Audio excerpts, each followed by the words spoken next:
We're Brent and Caralyn Morrison, Rai Valley, Marlborough. We run a dairy farm here. It's a total of 270 hectares, 180 in grass, 160 hectares milking platform, and 50 hectares of forestry, and about 40 hectares of native bush. I'm third generation on the farm. My grandfather bought the first part in 1924, and we've continuously milked cows from 24 right through to present day without missing a year.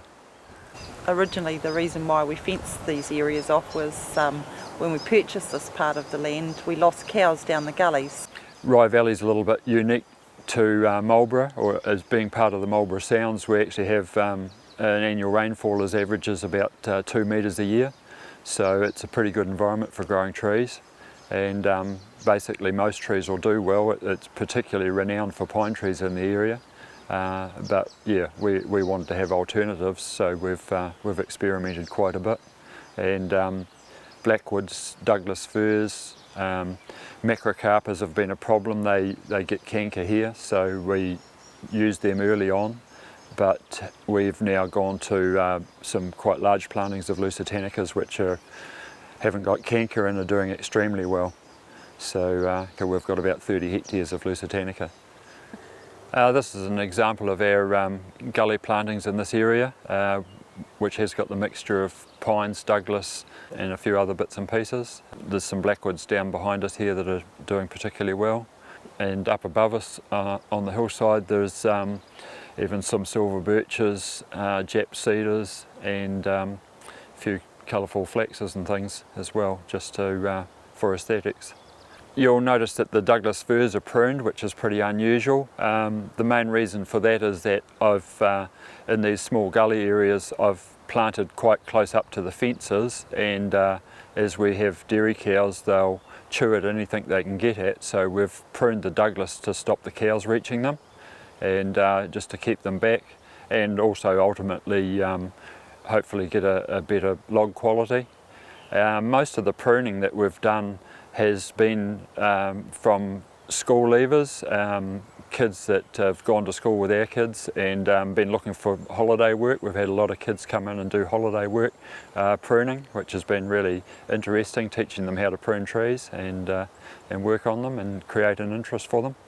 Our focus in the future is going to be to plant natives. We have planted some totras, and we want to get hold of a supply of rimu so that we can get some rimu trees back into the gully, which would be very satisfying. The block behind us is our major block. It's 20 hectares, predominantly lusitanica, but there are Douglas fir, larch, redwoods in there, and some deodar, and a little bit of Jap cedar. That entire hillside was all grass. We were sheep farming it, but I hate sheep, so decided trees were a better way. They didn't argue back. But it's also a lot of work putting trees into grassland, because grass is one of the worst weeds to try and compete with. So we did spot spraying, and we even had groups of school kids coming up in the holidays and hand weeding around young lusitanicas when they were very small. And then each year after that we had them coming back, and we'd arm them up with secateurs, and 12 or 15 of us would go up there and we'd prune them up to half height until they were up to 5 years old, just to keep the sail size down, because obviously very worried about wind.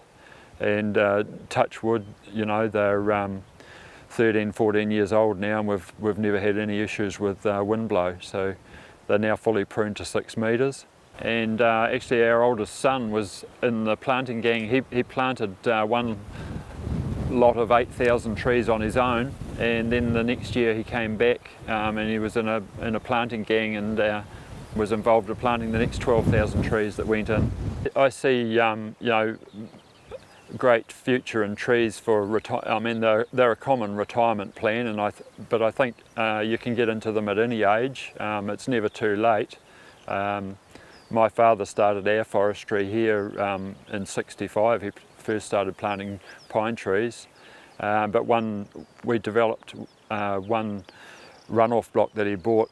150 acres was put into pine trees from '71 till '78, And then around 1990 he was ready to move off the farm, and so he sold that block of trees as standing trees and was able to fund his retirement. So there are many options with trees. I think at the moment with the Fonterra Accord and councils wanting streams and gullies fenced off, it's actually a new opportunity for farmers to look at forestry in a different light and think seriously about what they're going to plant and to take up planting in those areas. It can be very satisfying and certainly add value in the aesthetics of your farm, if not literally adding value. But I think beauty is value added. We have 4 sons and that have grown up on the farm, and they've all gone off to boarding school.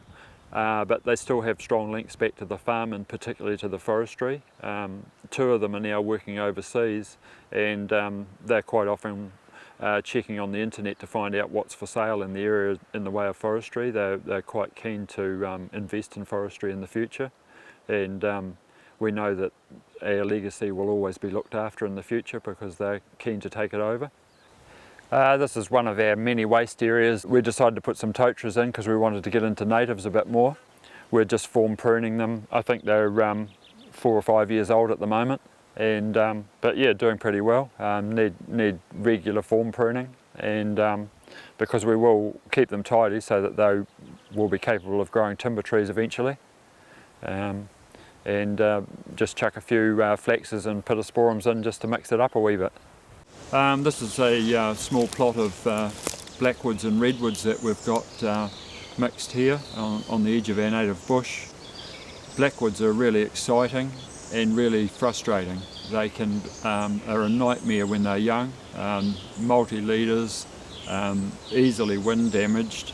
I almost gave up on them after I planted these, but then all of a sudden they get through that stage and you get some decent pruned trees, and they're really exciting. So we're now back, we've planted some younger ones again now in another plot because yeah, we really do see a fantastic future for them. Their timber is just beautiful, deep colour, and really useful for furniture. It's a real fine joinery timber. I think it's got huge potential, and what little of it is available at the moment is selling for 3,000 plus a cube, so it's pretty exciting compared with a pine tree at $130 a cube.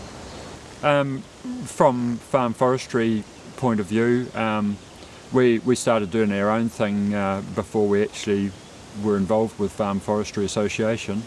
But yeah, we've been members for probably 10 years now, and always enjoy field trips. I've had a lot of association with dairying, with discussion groups and that type of thing, and so it's a natural flow-on effect to do the farm forestry same thing, you know, take on the field trips and see what you can learn. So I've been on a few trips, and we've hosted one here, and yeah, very enjoyable to share your thoughts on trees and you know, what to do and what not to do.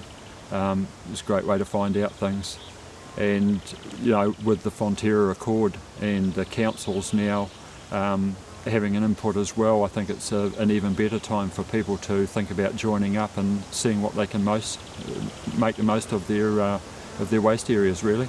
We've planted trees on the farm because our cow numbers were getting up, and I don't like sheep, and we had sheep on the hills, and I saw trees as being a much better alternative. I like the idea of beautification, and you know, hopefully creating an asset for retirement, but really just the aesthetics of making the farm nice.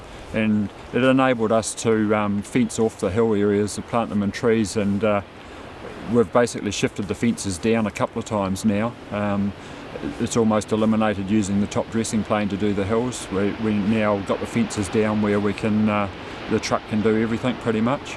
So it's really been about simplification and beautification. In the future, one of our aims is to enter the Environment Awards, but Brent keeps saying it's a few years off yet. He's still got things that he wants to do. and yeah, so when that day comes it'll be pretty special, I think. Yeah.